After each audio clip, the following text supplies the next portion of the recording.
কেমন আছেন সবাই? আশা করি সবাই ভালো আছেন। আপনাদের মাঝে চলে আসলাম নতুন একটি টিউটোরিয়াল নিয়ে। আজকে আপনাদের দেখাবো এসএসডি, ছাটা এসএসডি লাগিয়ে কিভাবে ল্যাপটপটিকে ফাস্ট করা যায় এবং হার্ড ডিস্কটাকে কেডির মাধ্যমে কনভার্ট করে আমরা এসএসডিটাকে হার্ড ডিস্কের জায়গায় স্থানান্তর করে কিভাবে ল্যাপটপটিকে ফাস্ট করা যায়, এটাই আজকে আপনাদের দেখানোর চেষ্টা করব। আমি নয়ন, ওয়েলকাম টু কর্নার টেকনোলজিস। আমরা বরাবর মতো দেখে থাকি EX900 দিয়ে ল্যাপটপকে ফাস্ট করেছি এবং অন্যান্য সময় দেখে থাকি ট্রান্সেন্ট, টিউটনস এবং আদার্স অনেক এসএসডি দিয়েই আমরা ল্যাপটপটিকে ফাস্ট করে থাকি। কিন্তু আজকে যে আমরা এসএসডিটি ব্যবহার করেছি এটি হচ্ছে একটি সাটা এসএসডি। এটির মডেল নম্বরটি হচ্ছে R1S8002400G এবং আজকে আমাদের সাথে আছে আসুসের ল্যাপটপটি।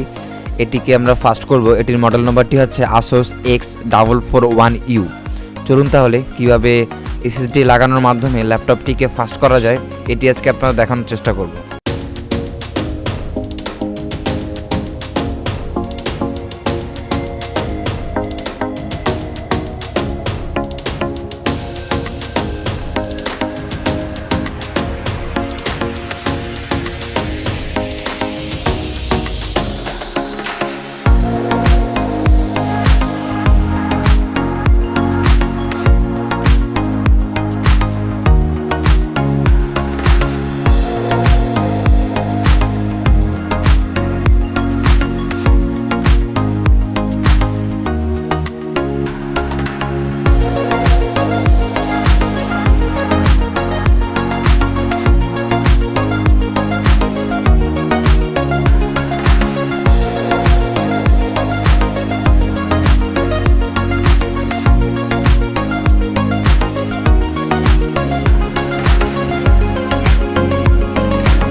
আপনারা দেখতেই পাচ্ছেন আমরা এসএসডি এবং হার্ড ডিস্ক লাগিয়ে ফেলেছি।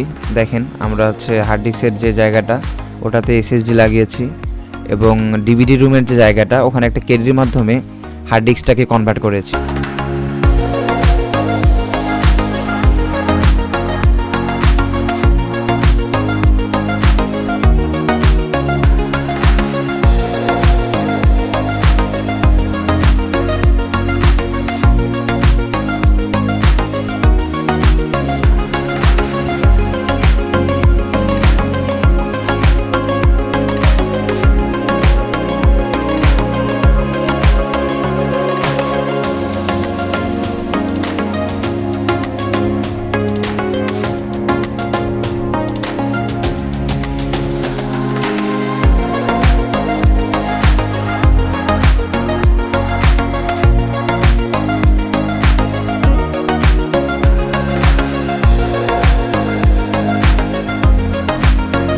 আজকে আমরা একটা বিষয় স্কিপ করে গিয়েছি। আপনাদের যাদের M.2 স্লট নেই ল্যাপটপে তারাও কিন্তু ছাটা এসএসডির মাধ্যমে এবং কেডির মাধ্যমে এসএসডি লাগিয়ে আপগ্রেড করতে পারবেন।